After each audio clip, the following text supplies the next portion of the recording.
جدھر ریاست نے ذمہ داری لی تھی اپنے کمزور لوگوں کی. یہ جو آپ پیچھے دیکھ رہے ہیں فلیٹ، کیوں یہ 2011 تب سے یہ پروجیکٹ ہے اور یہ چلتا نہیں؟ کیونکہ غریبوں کا پروجیکٹ ہے. یہی وی آئی پیز کا ہوتا تو 2 سال میں پورا ہو جانا تھا. غریبوں ہیں، کسی کی آواز نہیں ہے، مزدور ہیں، ان کا پیسہ بھی کہیں اور چلا جاتا ہے، ان کی زمینوں بھی اور استعمال ہو جاتے ہیں، ان کے اوپر قبضہ گروپ بھی آ جاتا ہے، کیونکہ آواز نہیں ہے لوگوں کی، کمزور ہیں لوگ. ہماری ذمہ داری ہے ریاست کی کہ ہم اپنی کمزور طبقے کی ذمہ داری لیں، جس طرح مدینہ کی ریاست میں لی گئی تھی. تو انشاءاللہ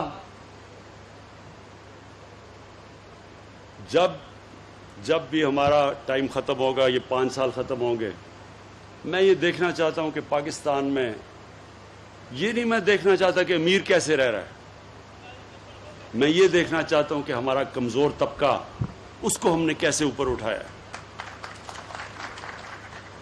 آپ کو شاید میرے پختونخوا کے ممبر آف پارلیمنٹ،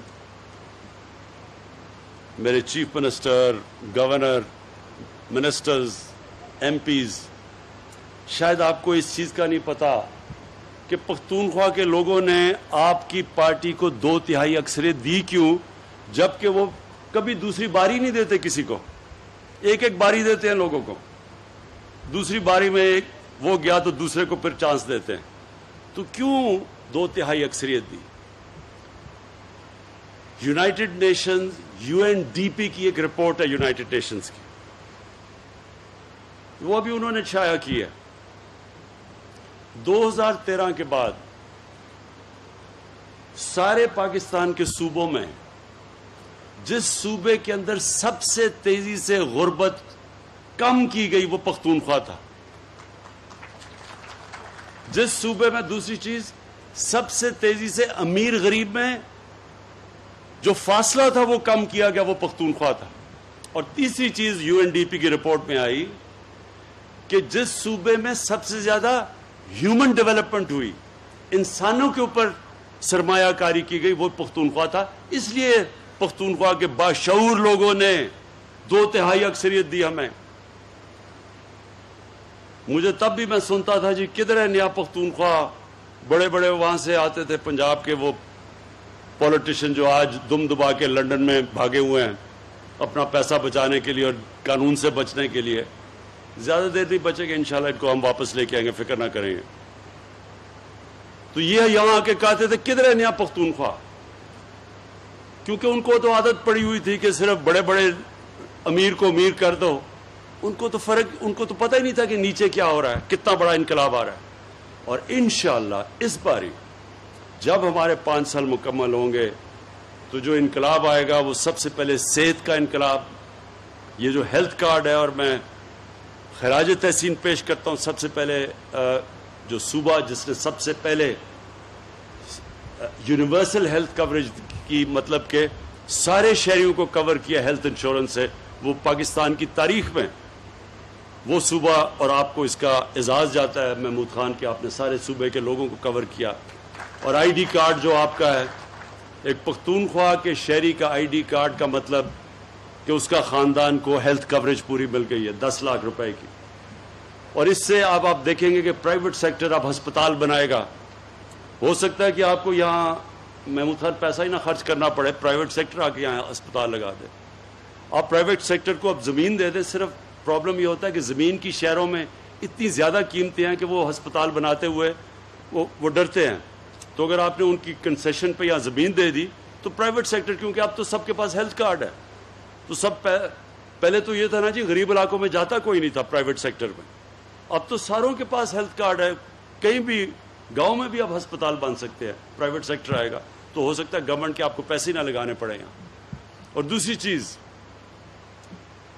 یہ جو ہاؤسنگ کی میں نے بات کی، یہ پہلی دفعہ انشاءاللہ پاکستان میں بڑی مشکلوں سے ہم نے سارے قانون اور رکاوٹیں دور کرتے ہوئے یہ جو عام مزدوروں کے لیے گھر، عام لوگوں کے لیے، ویلڈر کے لیے، مکینک کے لیے، جو آج تک کبھی گھر سوچ ہی نہیں سکتے تھے کہ ان کو اپنے سر پہ چھت ملے گی، یہ ان لوگوں کے لیے پہلی دفعہ پاکستان میں اب وہ ہم نے وہ رکاوٹیں ختم کی ہیں کہ اب بینک پیسے دیں گے کہ وہ اب عام آدمی اپنے لیے بینک سے قرضہ لے کے اور وہ گھر بنا سکے. تو انشاءاللہ مجھے یہ جو آپ کا پتہ چلا کہ 5 سال میں وہ جو آپ اس وقت کہا جا رہا ہے کہ 5 سال میں پوری قسطیں کریں, وہ انشاءاللہ ہم آپ کی قسطیں لمبی کر دیں گے تاکہ زیادہ بوجھ, یعنی کہ ایک آدمی جتنا گھر کا کرایہ دیتا ہے اتنی قسط ہونی چاہیے تاکہ وہ قسط بجائے کرائے پہ جائے وہ قسط دے اور اپنا اس کا گھر ہو جائے. تو انشاءاللہ وہ میں اس کا پورا کروں گا. اور وہ جو آپ نے باقی آپ کی زمینیں پڑی ہوئی ہیں, جو لیبر کی زمینیں پڑی ہوئی ہیں, میں نیا پاکستان ہاؤسنگ کو خاص طور پہ جا کے آج ہی بلکہ کل پہنچ کے میں آفس میں تاکید کروں گا کہ آپ کے ساتھ بیٹھ کے ایک پارٹنرشپ کریں تاکہ یہ جو جتنے بھی آپ کے یہاں ہم کنسٹرکشن شروع کر سکیں اور مزدوروں کے گھروں پہ, تاکہ ساری جگہ کام شروع ہو جائے. تو وہ بھی انشاءاللہ میں آپ کے لیے کر دوں گا. اور آخر میں مجھے جو سب سے زیادہ خوشی ہوئی وہ یہ کہ میں 2 سال پہلے آ کے گراؤنڈ بریکنگ کی تھی ممند ڈیم کی. تو آج جب میں نے وہ جو ممند ڈیم دیکھی ہے, ماشاءاللہ وہ پورا کرونا کے باوجود پورا اس کے اوپر کام ہو رہا ہے اور 2025 میں یہ ڈیم بن جائے گی. اور اس ڈیم سے 17,000 ایکڑ زمین مزید پشاور کے علاقے میں اس کے اوپر سیراب ہو جائے گی, اس کے لیے پانی ہو جائے گا. پشاور کے لیے 300 ملین گیلن کا پانی آ جائے گا کیونکہ پشاور کا پانی نیچے جا رہا ہے. تو اس سے پشاور کے لوگوں کو پانی کا بھی مسئلہ حل ہو جائے گا. اور پھر بجلی, جو بجلی یہاں سے ہوگی پشاور کے لیے تو سستی بجلی ہمیشہ کے لیے آ جائے گی یہ ممند ڈیم سے, تو یہ بھی آپ کا مسئلہ حل ہو جائے گا. اور یہ ماشاءاللہ یہ ایک وہ پروجیکٹ ہے کہ 50 سال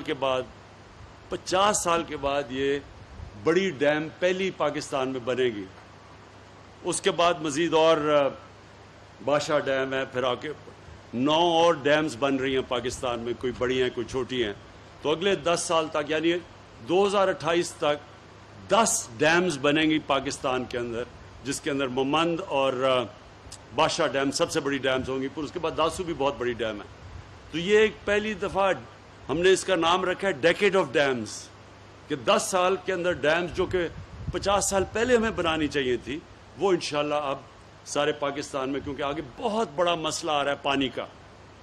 اور پھر کیونکہ ہمارے فوڈ آبادی بڑی تیزی سے بڑھ رہی ہے تو وہ فوڈ سیکیورٹی کا, تو اس کے لیے یہ جو واٹر ریزروائرز ہیں ان کی بہت ضرورت ہے اور سستی بجلی کی ضرورت ہے.